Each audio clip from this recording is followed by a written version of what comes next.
In the 20th century, clouds were seeded by numerous countries around the globe with various chemicals to produce rain. China was just doing this over the summer in Beijing to make sure that there weren't any rain, that there wasn't any rain during the Olympics.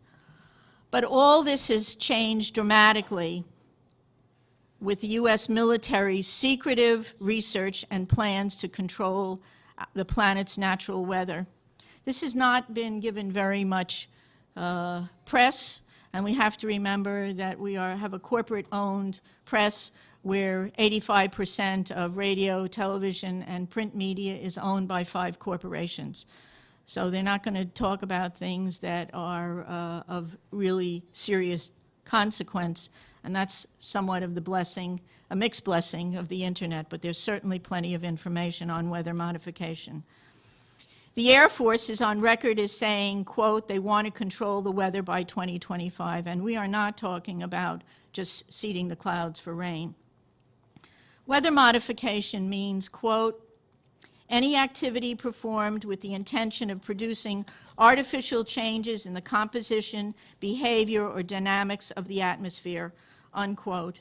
And as of April this year, there are more than 150 different weather modification programs around the world. Since about 2000, the Department of Defense and the Department of Energy have been spraying the entire United States sky with a toxic brew of chemicals and other biologic agents. Do we have that? Can we do that? Just want to show you something. We have 2 different kinds of trails in the sky right now. One are called contrails. How many of you know what contrails are? Contrails are what have been around from the ends of planes since World War II. These are very, very short exhaust trails that usually evaporate within a few minutes. You just look up at the sky and you'll just see a jet, sometimes with 4 trails, but it evaporates pretty quickly. How many of you know what chemtrails are? Nobody. The military and some commercial planes are spraying us with what are called chemtrails. I want you to look at these. And oftentimes, before there's a weather front, there are heavy assaults from these planes just before a weather front is changed and comes in. Military and some commercial jets have been fitted with huge barrels of at least 49 different kinds of documented chemical poisons.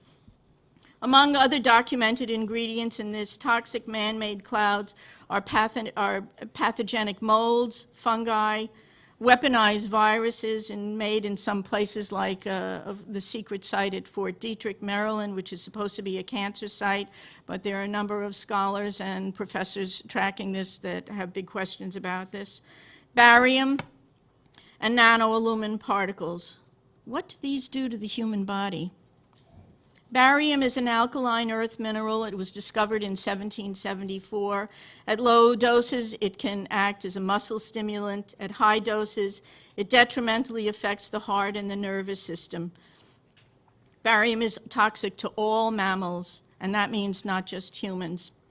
Aluminum, which is the most abundant metal in the Earth's crust, is known to diminish kidney function and destroy brain cells and cognitive function. Just think about it. Just between the aluminum and the mercury that we're breathing all the time, we've got already a serious issue about brain function and cognitive function.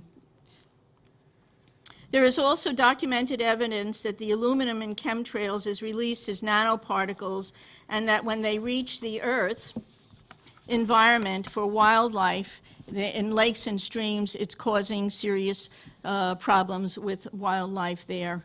Researchers are also finding that nanoparticles interfere with the growth of plants.